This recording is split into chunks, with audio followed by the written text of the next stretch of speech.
Hello everyone. Who is standing here?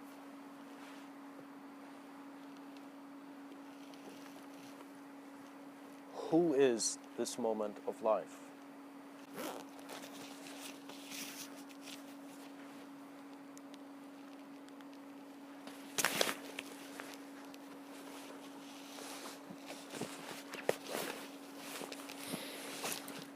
When we look at how reality is present, when you become aware of who is standing here, you see that it's a moment of just the presence of life. Then you also become aware that you are constantly interpreting this, and at first it's suggested constant, but it doesn't mean you're always doing it.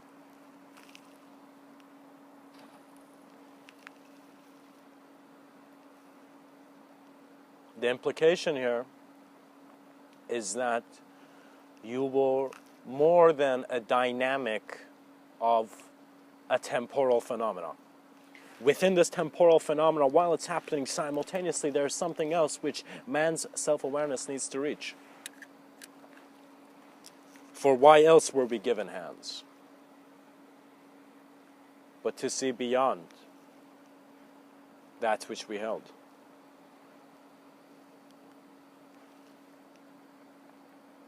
You see, to draw a very nice tangent here, when we see the human being, it's as if in our social systems, the male is seeking the female, and the female is seeking the male. And at the same time, because there is names and ideas and language evolved, sincerity needs to find itself in how the individual is associating with the names and ideas he's communicating. And so when you look at human communication, sometimes you might see people who are very gentle and very nice, but when you get to know them, they're very terrible people, you know? And sometimes you may meet terrible people who, when you get to know them, you see they're very nice. And this does not mean that we are deceiving one another on purpose, but it means that the nature of how we're choosing to communicate is, in a sense, hollow, because we each are our own experiencer. But we are two present within the greater experience that is this world. And so, as the human being finds love through all moments, and falls in love and rises in love within all moments, we are not trapped, we are not entrapped by hierarchy. We have brought this tool for a collective awakening.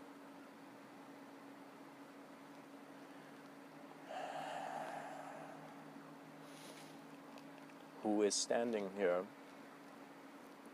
is life. However, a life in its self-awareness and individualization has brought worlds of difference and has created spectrums of association, but at the same time, simultaneously being aware to the sensitivity that is the eyes of the individual closing.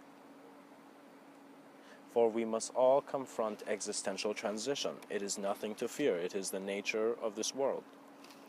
That we transition, we shift, and if that leaf on the branch has enough courage to stand there in nature and crumble when it is time, so shall this human being, so shall I, beyond this pillar of a letter. Truth needs no audience, for there is no echo when all is known in an instant within your moment of experience. Where is cause and effect happening? And tell me how long it took for you to become aware of cause and effect, for I'm sure it was in an instant. You were there. And with the same sense of knowing, you shall see you transition to many states of being. And perhaps the biggest lie told to an evolving human being is that it's a human, that it has to be a human. No, the intelligence moves beyond the definitions, because I am thinking, Mr. Within is thinking 7,000 years in the future, 10,000 years in the future. You will see their thoughts will not, it's like you will not be judging anybody. Your opinions will be just hopefully a line in history during that passage, unless there has been the sprouting of a cultivation of man's experience that does not need to disturb his world for its revelation. What that means is, when you come into this plane of existence, this physicality, you navigate gently, compassionately, with mindfulness. So you take in the harmony of your world. So you're not just being nice to people, you're being nice to the whole world, which is your whole motive of experience. And you will begin to see the nature of how you're informed, the nature of how you're aware of form, the nature of just any information that comes to you, and you will shift because the receiver has gone into liquefying his awareness. What that means is, if we were to look at, let's say, someone who was saying that life is only in a certain way, that it's only physicality, we would see that it's their subjectivity is convinced by the objectivity. But beings who just go in nature and sit still and silent, become aware of the nature of subjectivity, they begin to see that subjectivity similar to the objectivity, because there's an existential observance present beyond the phenomena that is in view. What that means is, if everything you are seeing is an effect, you are the cause. And in being the awareness of the cause, you never needed an effect. You could never be an effect. You're there. It's a simultaneous, transcendental sense of being situated in this sense of life form. And of course, guys, we got to be playful. You got to be tolerant. And when I say you, I'm talking to the human species. We got to be tolerant because we have a lot of bad habits. And what you do is, when someone's trying to quit a bad habit, when the whole species is trying to quit a bad habit, every human being needs to be compassionate to every human being. Because we are aware of the being of very, very important, beautiful value. The intelligence is in the beauty of your design, not in how you were locked out in some reality where you thought you couldn't see more than what you were, or what you thought you were. We want to bring a sense of emergency that orients us in the greatest field and the greatest designer's table to bring forth the newest design. What that means is, I have written perhaps some lines of poetry that the way they came to me was out of seeing what I did not know, but seeing the vastness of all that could be known. For the tranquility and cosmic intelligence is you remembering your own grace, which was the greatest existential allowance beyond conception and beyond a conceived and considered sense of space and time. What that means is, if there's still a you, and if there's still a someone else, and if the moment has not been taken responsibility for, as if you are this whole moment, you need to be kind to not just man as mankind, but you need to be kind to all that you are, regardless of the movement of objectivity, the movement of subjectivity, and just you are becoming the silence and stillness that is carrying the world of form. For if language and words were being used to rationally explain what an ordered life is, chaos was in the absence of order, which means that in your silence and stillness, the curious meditator melts out of his terminology and becomes a moment of absolute being. And so realization is when you know your real eyes are here and now, and so your presence has work, and work shall be done.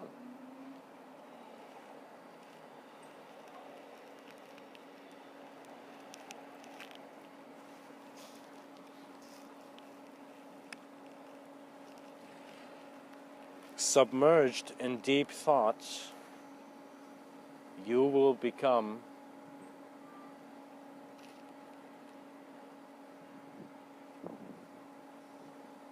the emergence of the main entrance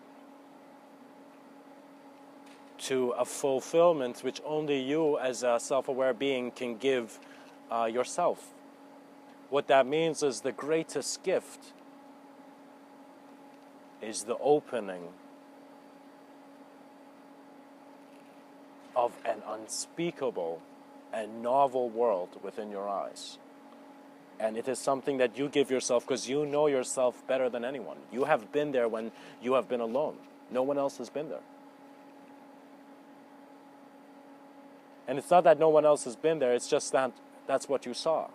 So sight must be taken into consideration, and consideration must be seen that it's originating from thought. So you get this existential maturity where you recognize what the voice of life is. Life always has a voice, and it's even though to mankind it's voiceless, but it communicates as intuition. It communicates as what the human phenomenon suddenly feels needs to happen and just goes and does it, you know. And when you trust life beyond a need for linear or nonlinear interpretation, you have become your own freedom.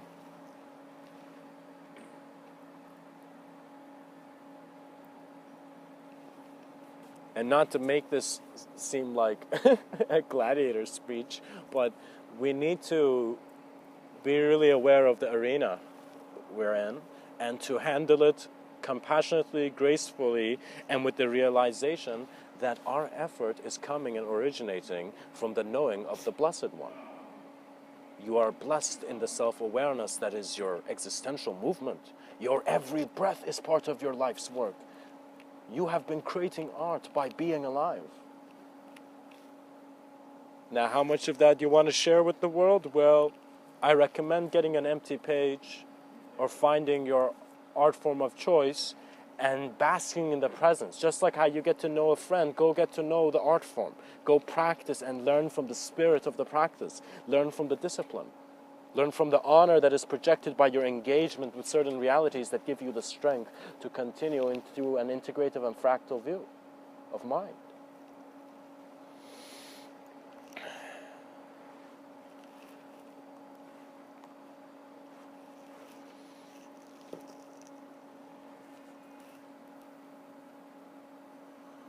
For the poetry of moonshine, for the poetry of a shining moon must not be found at the end of a bottle, but must be found in the greatness that is holding all that you are aware of within this moment, and it is beyond ideas. And so you may see some very compassionate and graceful meditators, but when you find those sincere meditators, their subtler mind is constant confrontation until they are situated in their transcendental knowing. And of course, the pilot knows that there might be a storm. The pilot knows that in his navigation of consciousness within this plane of existence, he is directing what is happening, for he is that happening. And when you realize nature was never judging you, you begin to see that man had always judged himself.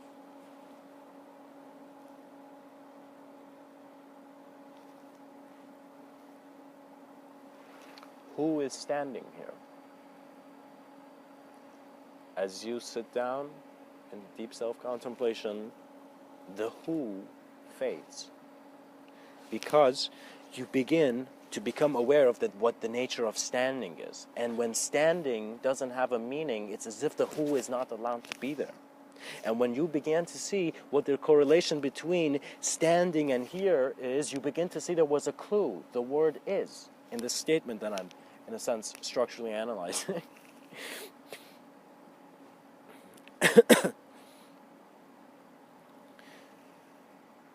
In an unstructured manner.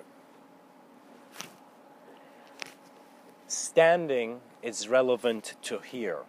So all that who can be is all that is standing here.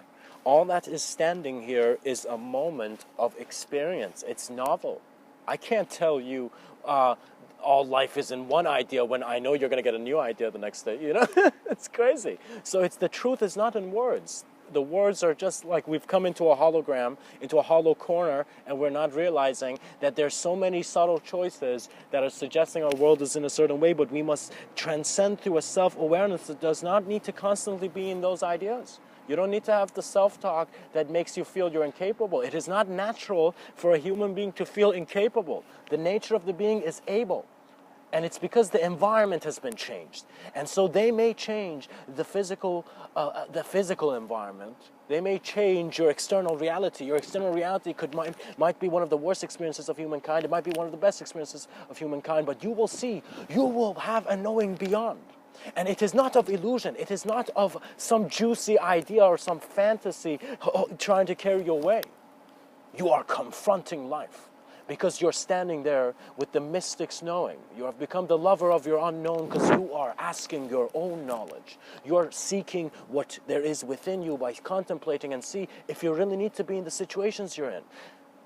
And trust me, there's many aspects because before I was communicating now, the way I would speak would be it was as if I was seeking a fast outlet in just saying words. I was not conscious of the value, the meaning of the sounds. I was not hearing life. I was arrogant enough to judge one sound over another. What that means is the word, for example, the word sound is implying a definition which I am assigning it. So what that means is that if you make a noise, if you come and say yo, I could take yo into the cultural context that I'm aware of, or I cannot interpret sound.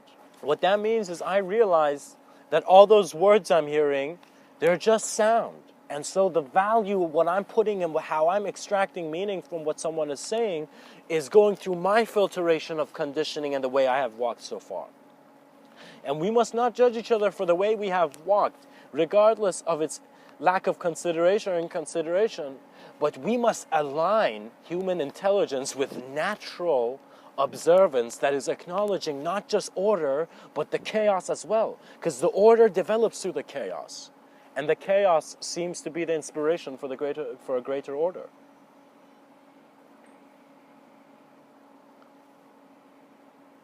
The blessing is that when you ask who is standing here, your awareness to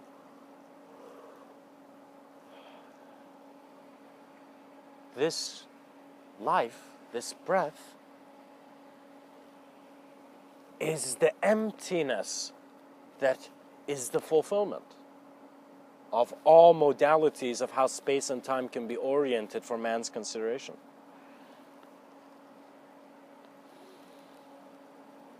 For prana,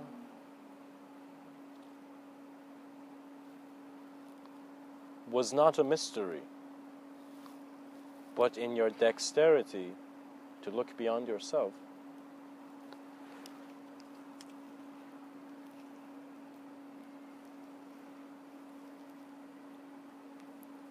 Freedom never needed the word free. Much blessings and namaste.